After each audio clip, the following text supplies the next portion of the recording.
जय हिंद दोस्तों, स्वागत है आपका आपके अपने यूट्यूब चैनल पे। दोस्तों, आज का वीडियो हम लेकर के आए हैं कक्षा 10 वाले के लिए खासकर, और ये सभी हमारे जितने भी स्टूडेंट्स हैं उन सब के लिए बहुत ही महत्वपूर्ण वीडियो है। तो खासकर 10 वाले के में देखिए रसायन विज्ञान से संबंधित है। रसायन विज्ञान के पहले चैप्टर में ही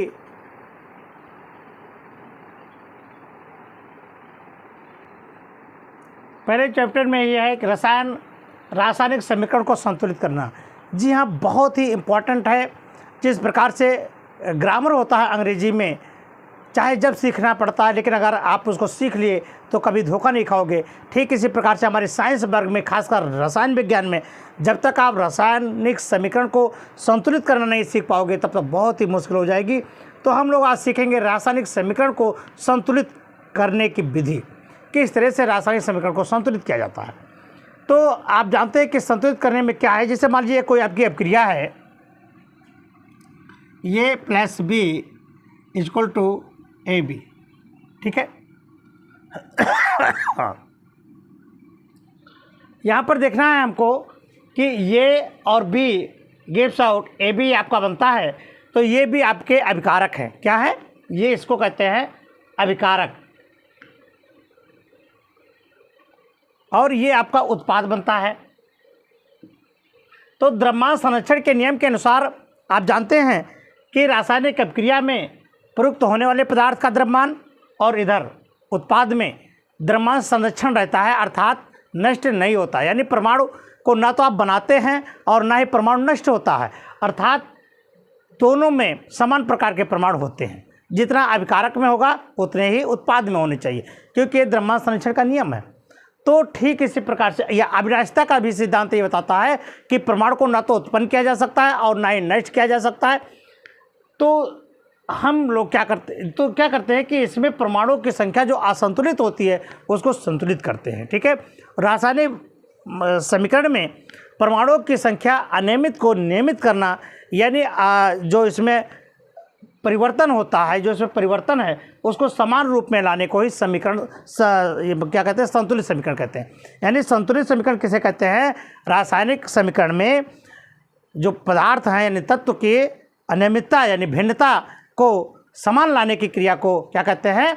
रासायनिक संतुलित समीकरण कहते हैं। यानी इनमें परमाणुओं की संख्या को समान तौर पर समान लाते हैं, जितने अभिकारक में हो उतने ही उत्पाद में हो। और जब अंतर होता है तो क्या होता है? इनबैलेंस होता है। और इनमें दोनों अभिकारक और उत्पादों में जब समान संख्या हो जाए तो बैलेंस होता है। तो किस तरह से हम समीकरण को बैलेंस करते हैं, देखिए। अब देखिए ये आपका एक समीकरण बन गया, Fe plus H2O gives out Fe3O4 plus H2। ये आपका एक समीकरण है। अब इस समीकरण को देखिए कैसे संतुलित करना है, किस तरह से संतुलित किया जाता है। देखिए यहाँ पर, अब यहाँ देखिए उत्पाद कौन है? यहाँ से ये आपका अभिकारक है और ये यहाँ से आपका उत्पाद है। ये आपका है उत्पाद और ये आपका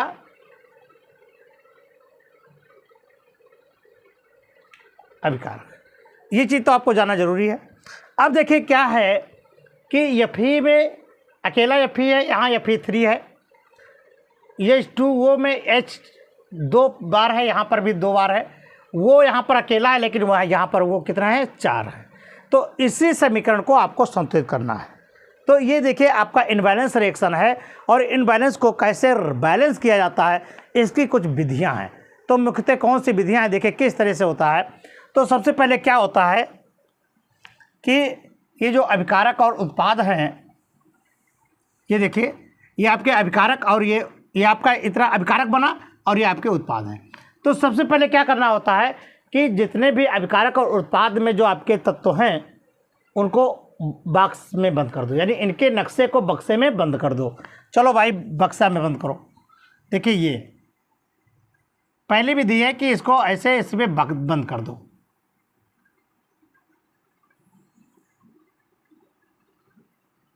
लो, बंद हो गया ना। देखिए बड़ी आसान विधि है। यानी जितने भी इसमें आपके अभिकारक और उत्पाद में आपके परमाणु हैं सबको आपने बंद कर दिया ना। अब आपको देखना है कि अभिकारक में कितने तत्व और कितनी बार सम्मिलित हैं, और उत्पाद में वही तत्व कितनी बार सम्मिलित है। यानी अब हम अभिकारक और उत्पाद में तत्वों की संख्या को पता लगाते हैं कि कौन अभिकारक में कितना है और उत्पाद में कितना है। तो यहाँ पर आप लिख लें, यहाँ लिख लें तत्व, कौन कौन से तत्व हैं। यहाँ आप लिखेंगे अभिकारक में और यहाँ लिख लें उत्पाद में। आप इसको RHS भी लिख सकते हैं राइट हैंड साइड, और इसको LHS लिख सकते हैं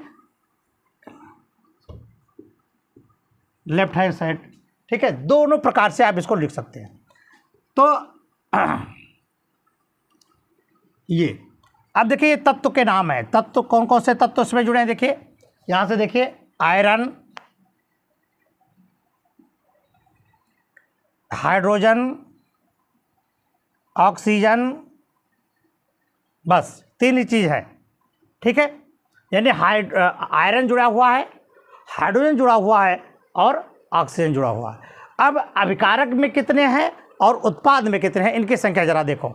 तो अभिकारक में आयरन कितना है 1, आयरन कितना है 1। उत्पाद में कितने हैं आयरन, उत्पाद में आयरन है 3, देखो यहाँ Fe3 है। हाइड्रोजन यहाँ कितना है अभिकारक में 2, यहाँ पर कितना है 2। अब यहाँ पर देखिए ऑक्सीजन कितना है, ऑक्सीजन यहाँ पर 1 है और यहाँ पर ऑक्सीजन कितना है 4 है। संख्या आपको मालूम होगी कि अभिकारक में कितने हैं और उत्पाद में कितने हैं।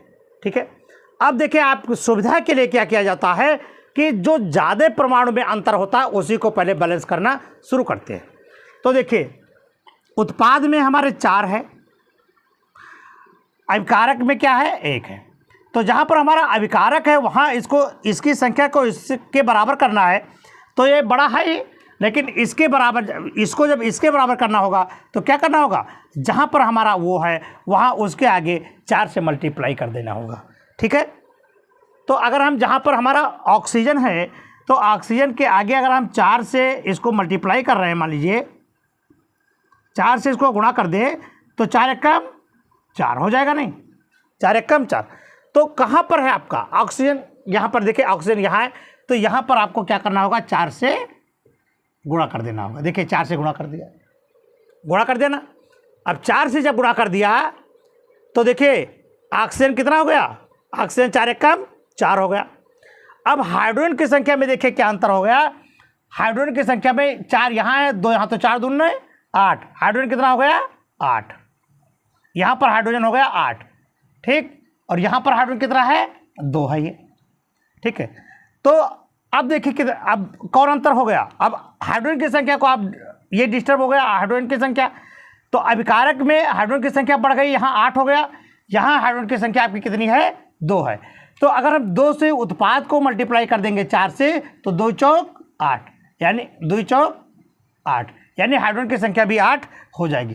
तो जहाँ पर भी आपका हाइड्रोजन होगा वहाँ पर क्या करना होगा, इसको 4 से मल्टीप्लाई कर दो, 4 से। अब 4 दूनी 8 हाइड्रोजन होगा। अब देखिए ऑक्सीजन आपके बराबर हो गए, हाइड्रोजन आपके बराबर हो गए, समझ में आ रही बात। अब देखिए बचा आपका आयरन, आयरन यहाँ पर 1 है, यहाँ आयरन 3 है, यहाँ की संख्या ज़्यादा है तो यहाँ की संख्या कम है, इसको 3 से गुणा कर दीजिए, यानी यहाँ पर भी इसको क्या करना होगा 3 से मल्टीप्लाई कर दीजिए, गुणा कर दिया ना। अब जो आपका रिएक्शन बना वो देखिए अब क्या बना, ये बना है 3Fe + 4H2O gives out Fe3O4 + 4H2O।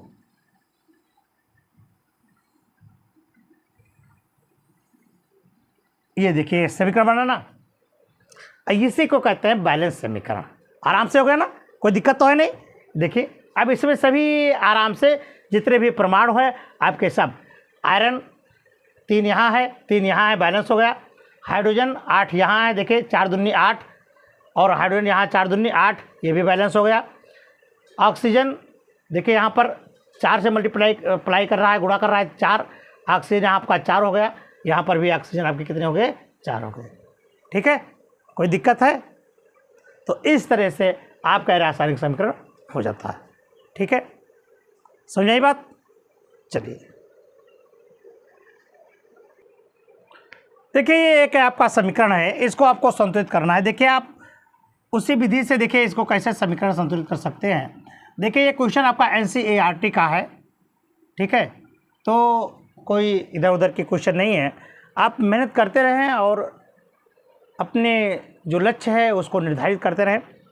देखिए आपका क्या है, HNO3 प्लस CaOH का होल ट्वाइस गिव्स आउट क्या है, CaNO3 का होल ट्वाइस प्लस H2।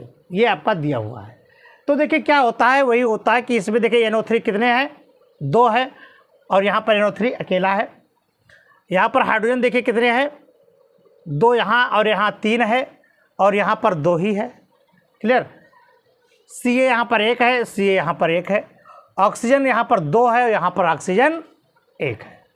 तो इतनी अनियमितता है, इसको देखिए आप किस तरह से नियमित करेंगे।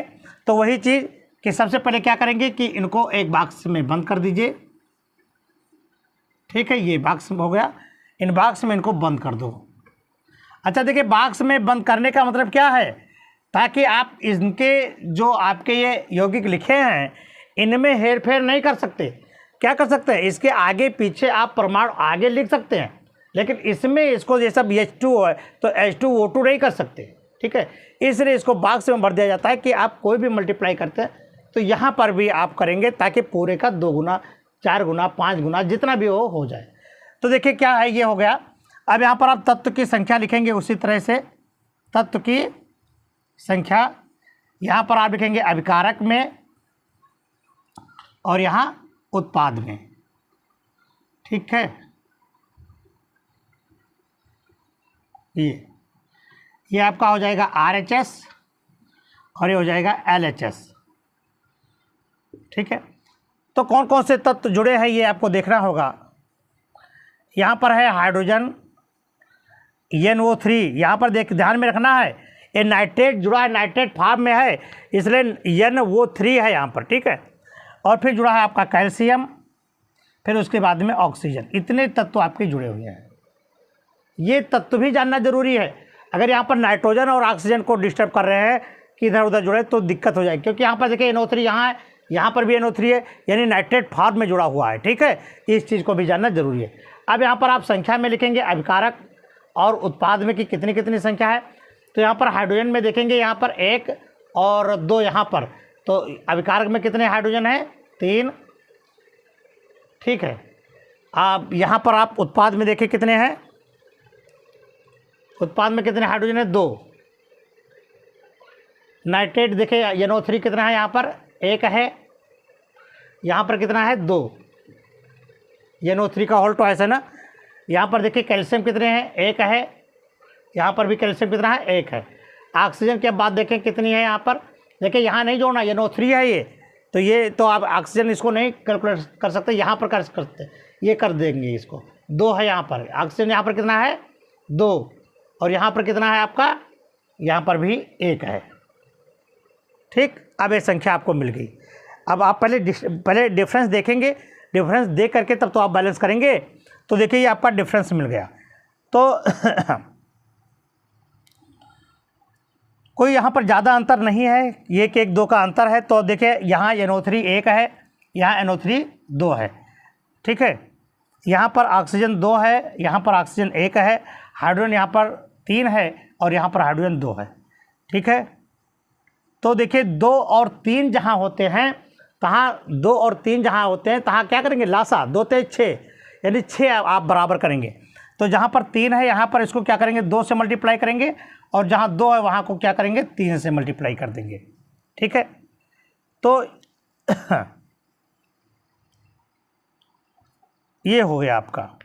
तो देखिए जहाँ आपका ये 2 से करेंगे, इसका मतलब नाइट्रोजन यहाँ है, या आप इसको नाइट्रेट की संख्या को अगर बराबर करना चाहें, बात वही होगी। तो यहाँ पर नाइट्रेट 1 है, यहाँ पर नाइट्रेट 2, तो 2 यहाँ है, 1 यहाँ है। अगर इसको क्या करना होगा, 2 से गुणा करेंगे, तो 2 1 कम 2, तो जहाँ पर नाइट्रेट है वहाँ आप क्या करेंगे, 2 से गुणा कर देंगे। तो जब 2 से आपने गुणा कर दिया नाइट्रेट का, तो 2 हाइड्रोजन यहाँ हो गया और 2 हाइड्रोजन यहाँ। हाइड्रोजन की संख्या यहाँ कितनी हो जाएगी, अब हाइड्रोजन की संख्या 2 यहाँ और 2 यहाँ, 2 दूनी 4 हो गई। हाइड्रोजन के देखिए नाइट्रेट की संख्या हो गई 2 और हाइड्रोजन की संख्या हो गई 4, कैल्शियम की संख्या 1 और ऑक्सीजन की संख्या तो अभी 2 ही है। ठीक है, अब देखिए यहाँ पर हाइड्रोजन की संख्या कितनी है 4 और यहाँ पर हाइड्रोजन की संख्या कितनी है 2 है। तो क्या करेंगे, यहाँ पर भी आप 2 से इसको मल्टीप्लाई करेंगे। तो 2 से जब करेंगे तो यहाँ पर आप 2 लिखेंगे, तो 2 से जब करेंगे तो 2 दूनी 4, हाइड्रोजन कितना हो गया 4 और ऑक्सीजन कितना हो जाएगा, ऑक्सीजन आपका देखिए 2, यहाँ ये भी 2 से मल्टीप्लाई हो जाएगा क्योंकि हाइड्रोजन आपने किया 2 से, तो ये भी तो गुणा हो जाएगा, तो 2 से ये हो गया, तो ऑक्सीजन भी 2 हो गया। ठीक है, कैल्शियम 1 है, कैल्शियम 1 है, नाइट्रेट 2 है आपका, नाइट्रेट 2 है, ऑक्सीजन आपका 2 है, यहाँ पर भी 2 है। ठीक है, तो अब आपका जो नया रिएक्शन बना वो देखिए क्या बना,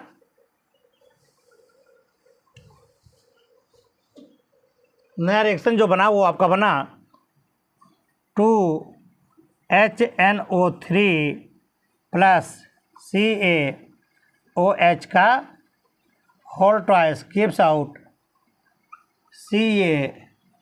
CaNO3 का होल ट्वाइस प्लस 2H2। ठीक है, इस तरह से आपका एक बैलेंस रिएक्शन प्राप्त हो गया। ठीक है, तो इस तरह से आप किसी भी रासायनिक समीकरण को पल भर में यानी कम ही समय में आप जल्दी से हल कर सकते हैं। और अगला देखिए किस तरह से हल किया गया है। देखिए ये रिएक्शन आपका बड़ा इंपॉर्टेंट है। देखिए ये है C6H12O6 plus O2 gives out CO2 plus H2। ये बहुत ही इंपॉर्टेंट रिएक्शन है आपका। तो देखिए क्या होता है, आप क्या करेंगे इसमें वही चीज़ है कि इसको संतुलित करने के लिए इसको पहले बॉक्स में आप बदल दें, ये बॉक्स लगा दें, फिर बॉक्स के बाद में अब इसमें परमाणु की संख्या देख लें। ये आपका अभिकारक यहाँ हो जाएगा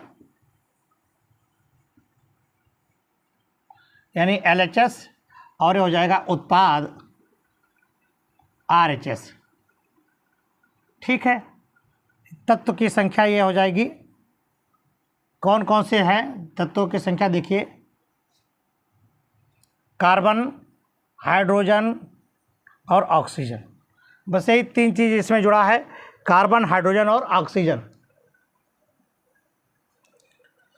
तो यहाँ आप देखेंगे कार्बन कितने हैं, 6 कार्बन यहाँ है, 1 कार्बन यहाँ है, यानी कार्बन की संख्या अभिकारक में कितने हैं 6 है और यहाँ पर कितने हैं 1 है।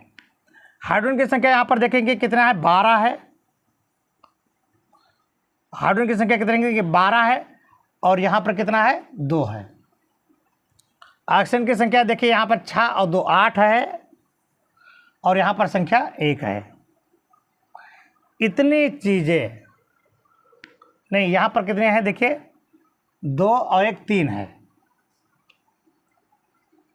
ये। ठीक है, इस तरह से आपको बराबर करनी है। ये आपकी संख्या मिल गई कि इतने नंबर अभिकारक में और इतने उत्पाद में हैं। क्लियर।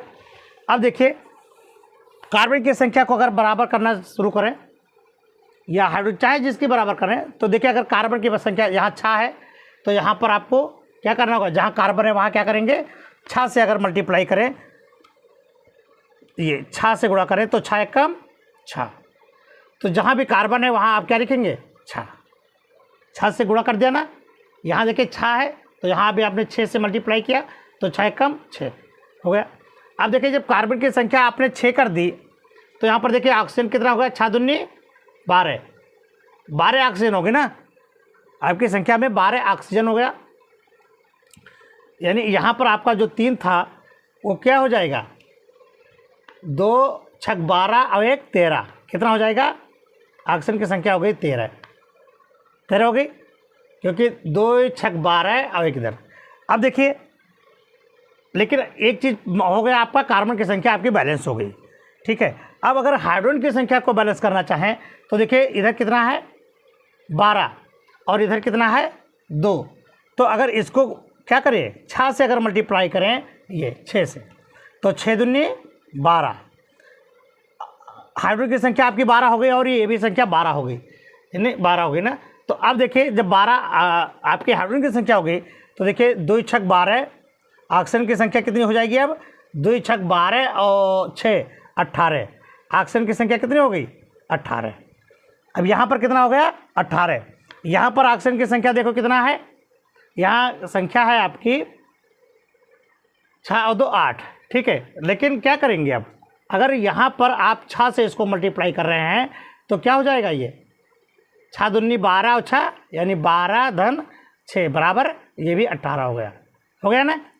तो देखिए 2 छक 12 और ये 6, 12 6 18 और यहाँ पर ये 18। इस तरह से आपका ये एक संतुलित समीकरण प्राप्त हो गया। देखिए अंत में आपको कौन सा समीकरण प्राप्त हुआ, ये प्राप्त हुआ C6H12O6 plus 6O2 gives out 6CO2 plus 6H2, ठीक है।